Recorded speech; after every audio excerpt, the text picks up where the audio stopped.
Hey, how's it going out there, folks? Welcome back here to a Wednesday afternoon, September 11th, 2024. It's about 1:18 p.m. here, California time.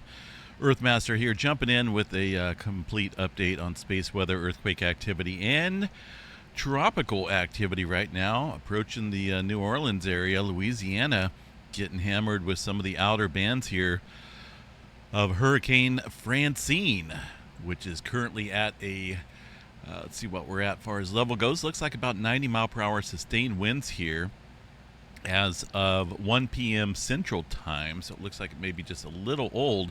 They haven't updated it yet, but maybe they'll get it here within the next hour. This hurricane is expected to rapidly decrease here in strength as it approaches the Louisiana coastline here, but also bringing with it a whole bunch of rain, some wind in there as well as a decent low-grade hurricane. Now this area, I remember being back here a couple years ago with Marco and I believe it was Laura. We had a double hurricane out here during the summer one year. I can't remember. I think it was 2019 or 2020. And this area is, as far as elevation-wise go, it's level pretty much from the coastline inland a considerable distance. So storm surge and flooding, obviously a concern with any tropical system that comes in here. Again, it is expected to weaken into a tropical storm soon. But as of right now, this current update, 90 mile per hour sustained winds, movement at the moving towards northeast at about 16 miles per hour. So it's starting to get caught up in some of the weather patterns out here. Hurricane warnings up in effect in the red.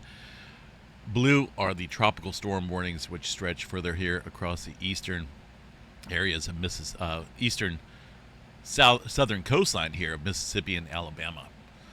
There's the current infrared satellite imagery, about an hour old it looks like, but that's about the latest one that it will give me. Either way, area of circulation right about here, dumping a whole bunch of rain out there, that's for sure. Far as the current intensity, again, this is going to rapidly decline here over the next few hours or so. And of course, the next couple days it will weaken even further. So we do have a lot of rain coming into the area with Hurricane Francine. A radar image here. Let me pull this up. You got Houma, Berwick area. I remember being down here and this whole area was evacuated. And I'm sure there's not too many people down here now. There's definitely some evacuations going on. Here's the area of circulation. You can see the eye wall here approaching. Looks like Houma here is about ready to get hit fairly strongly with the significant area of the hurricane eye wall, which is almost always going to be the eastern side, northeastern side, southeastern side. Here is where most of the convection bands form. You get a lot of thunderstorms. Also, you can get some tornado activity out there as well. Water spouts could be possible, as there is a tornado watch in effect right now for the next 7 hours and 38 minutes for that area in the red box here. So just a heads up for many of these counties that include, obviously mostly Louisiana, Jackson, Mississippi area. Again, these convection bands are capable of producing some significant severe weather. New Orleans sits right about here. They're getting some of the outer bands right now. It is expected to pass directly over New Orleans here as it's slowly making its way off towards the northeast. A lot of warmer water out here, a lot of convection taking place. So just a heads up, stay safe out there today if you're in that region, as things are going to get pretty crazy out there for a little while. All right, let's check out space weather activity here real quick, see what we got. Anything stirring up out here for the Auroras overnight? No, negative. That was pretty much a complete dud. It missed us entirely, it looks like, in terms of that G2 class storm that was forecasted last night.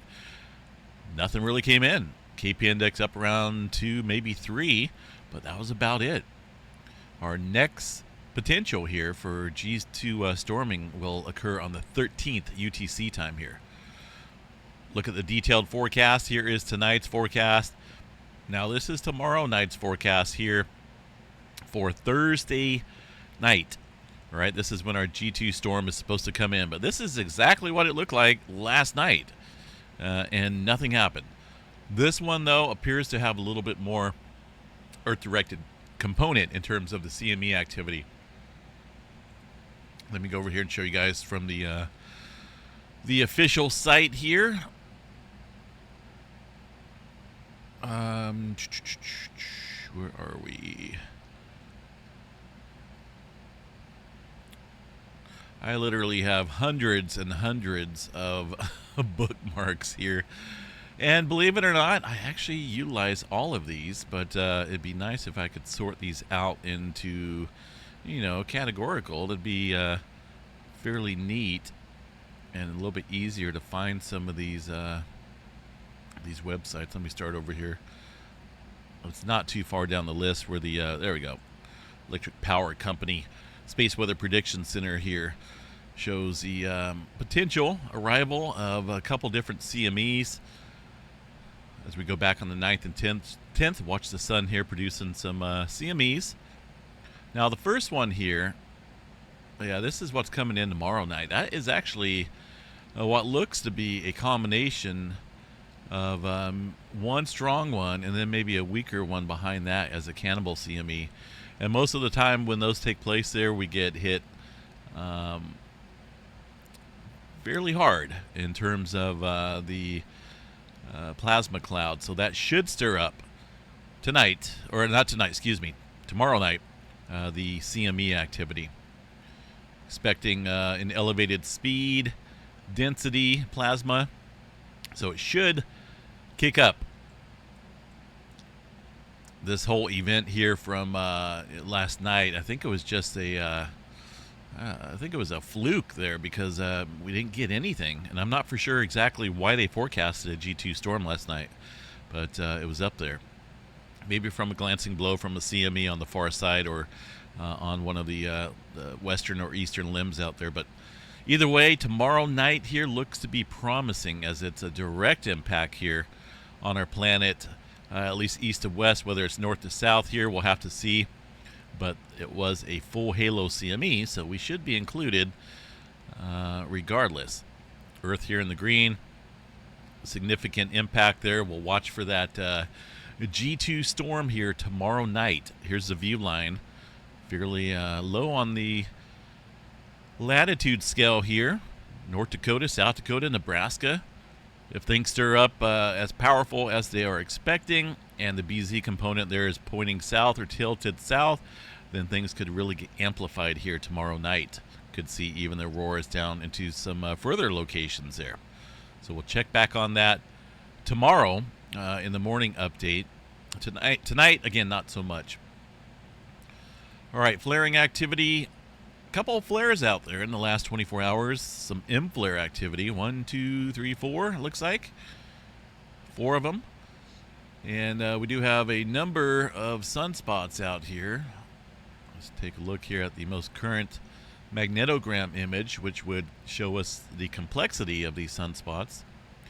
Active region over here across the southwestern limb. That's not really of any concern right now. We do have a number here centered disk and a new one forming back over here, but I believe back over here across the far eastern limb is a very active region that has produced many CMEs here on the far side of the sun recently. Massive explosions. The latest image, and this is about a day old, I'm not for sure why. Refresh it. It doesn't want to show us the most recent. We'll have to check this tonight, but it's this area right here. Looks to be a fairly active area. Former sunspot 3792.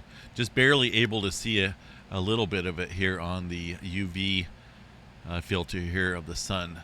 So we'll keep an eye on that. I believe that's the source of all the current M-flare activity right now that we're just seeing out there. So things could get rather interesting here as we approach the weekend and early next week, when this is more into an Earth-directed view.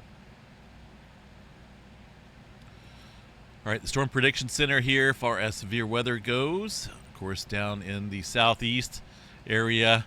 This is for today. Got a potential here of seeing some severe weather, and of course that is due to those convective bands from Hurricane Francine, bringing in with it a tornado threat, 5% chance there, and in the green is a 2% chance. No wind, no hail, just get that strong winds there in the upper level, and the shear at the lower levels as well can produce some rotating storms out there. All right, earthquake activity. Well, I tell you what, since that update this morning here, we've seen things really ramping up here across the Vanuatu area with a swarm of large quakes. There's a 6.3, right? That earthquake appears to have made some major adjustment back over here. Now, obviously, you got to remember directional strain can go either way. It can either go across this plate boundary here in terms of this larger scale earthquake that we've seen this morning, or with that slight adjustment could add further strain back here, back building some strain, because the general plate movement here of the Pacific plate is off to the northwest as a whole, this whole massive plate. So when you get one area of the plate here adjusting, that does add further strain out here, back building. And that's where we've seen a handful of large earthquakes following that adjustment there this morning with that 6.3, 5.8, 5.1, 5.8. That's some significant movement there just in a short amount of time period. So this whole area out here today needs to be watched. That's a lot of movement stirring up out there across this area of the plate boundary, and it appears that 6.3 definitely put things into a domino effect out here back across the plate boundary. Some deeper activity once again into the Kermadec Trench. We'll keep an eye on New Zealand. You know, they've seen a handful of threes out here recently. No major adjustment yet, but as always, it sits on a major plate boundary and a major subduction zone right about here, and that's capable of producing some very large earthquakes there across New Zealand. It's been a little while since we've seen anything major, and it's coming. So watch this area today. Big time movement stretching out here across Papua New Guinea, back building across the plate boundary. Really no major adjustment forward. Looks like we got a 3.1 earthquake here coming into the Philippines area right now. But a lot of older quakes here in the red circles. So I haven't really seen any major uptick following that 6.3. Like I said, it could go either way. And we've seen it go back and forth here. If we get some larger scale activity here, sometimes we'll see big time adjustment taking place forward across the plate boundary where some of the strain tends to take place. But in this case, we're getting that back building earthquake activity here prior to that 6.3. So things look a little bit strained out here. That could be a sign that we may see something larger in this area. Mariana Islands area, 4.6 coming in. Fairly deep here, it looks like.